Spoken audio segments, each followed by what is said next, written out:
Alright, so this is our final video in the torso modeling series. We have a pretty good torso, actually, already roughed out. And again, this has been based off the whole time off of my demo form.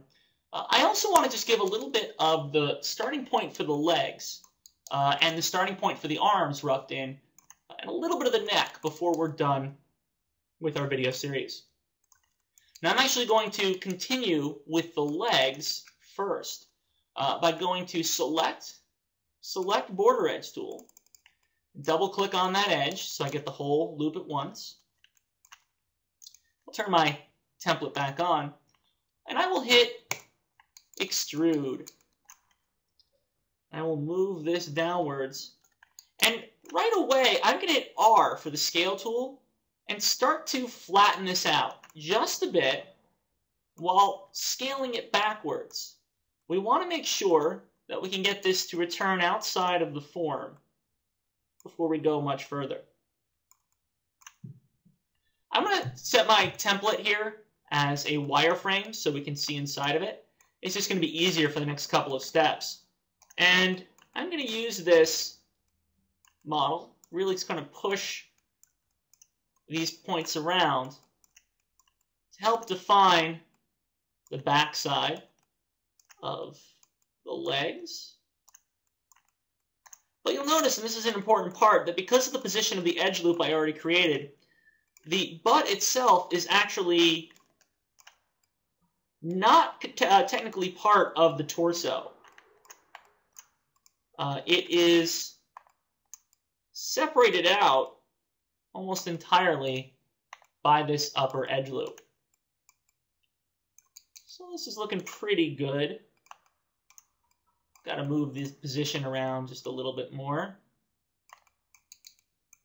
And again, I can always go back, choose my Select Border Edge tool, double click it, and I'm going to hit Extrude.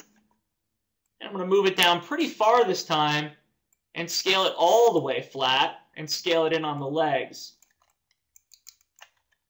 This is, of course, much further than we really need to go for the next step, but I think it's often quickest to try and go a little bit too far and come back with this Insert Edge Loop tool than it's going to be to actually continue just extruding downwards and trying to move it. So let's pull each one of these outwards.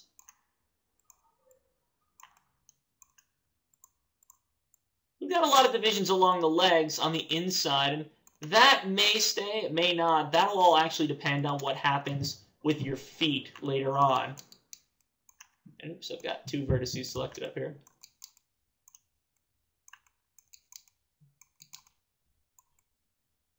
And we're doing pretty good here. Just some stuff is still continuing through the model. So we'll pull these out.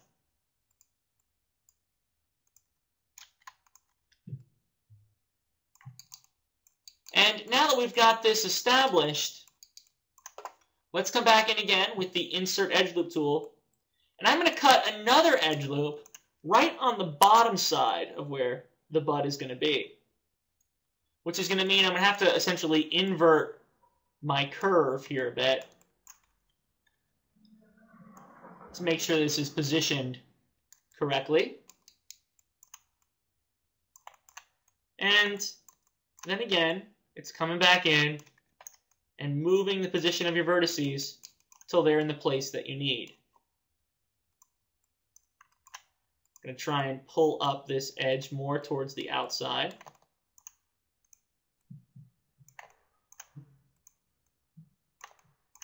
Always trying to create a gradient with your lines. You never want a sharp diagonal right next to a really horizontal line, because then your topology starts to crease when you begin animating the form, and we really never want to see that creasing.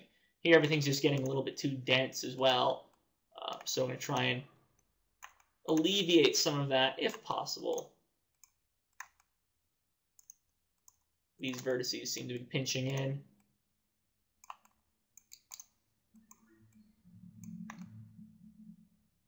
the manipulations can get pretty tight in here sometimes, so you just have to make sure you're watching where each vertex goes, and that you're trying to keep them right on the outside of that template. It's going to get even more complex in just a second, because what we have to do now is split one last edge loop through here to round out the last part of this form. And let's bulk that up just a little bit all around with the scale tool. And then the very back side, I'm going to come in and start to move some of these points back just a bit more and soften those shading lines out just a little bit. Let's return to object mode, go normals, soften edge, and see what's happening. We'll turn off the visibility on this layer. And this is honestly looking pretty nice. I think the big critique that we could have here is that some of the shading does become very harsh, and you really start to see the low poly quality to it at the moment. But that's not so worrisome where we're at. It's better to have a low poly model that you can come back in and tweak later and add more divisions as need be. So let's just see if we can round some of those forms out there, and I think that'll do. We can go up into the arms, and we can do roughly the same thing. I'll go to Select Border Edge tool, double-click to grab that selection. And with that border edge selected, I'll hit Extrude, and the Move tool, which is W. Move it out just a little bit. E for the Rotate tool, and R for the Scale tool. Since my arms here are positioned in a way that has sort of a downward 45-degree angle, I'm going to try and create a little bit of a fan shape as I go.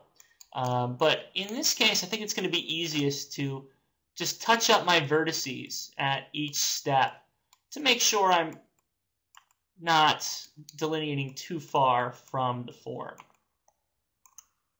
Again, I'm going to go to Select and choose the Select Border Edge tool, double-click on that open edge, and hit Extrude. Hit W for the Move tool, E to rotate, and R to scale. And now we start to get that crease that wraps up and over, and we can pull some of these down and around.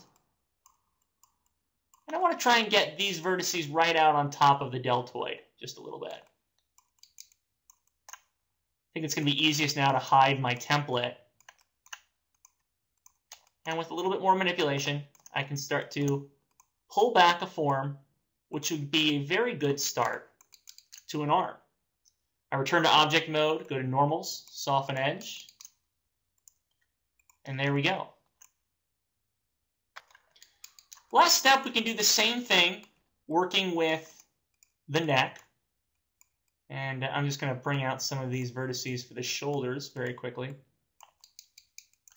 I'll go and select each one of my edges for the neck. I'm going to make one minimal extrusion. Going up, hit W for the Move tool. Turn on the template again. And by editing just a couple of these vertices, we'll have a neck that works in place.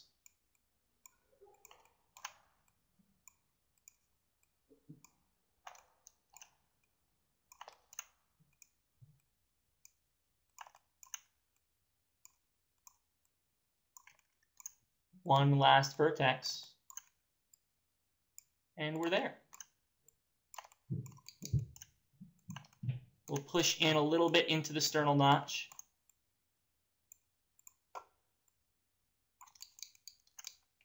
And there we go. I return to object mode, normals, soften edge, edit, delete all by type history, and we're done. And you can see now from starting out with a very simple template, really not even looking much at the image planes at all, we're able to create a fully functional torso. Hope you enjoyed the video.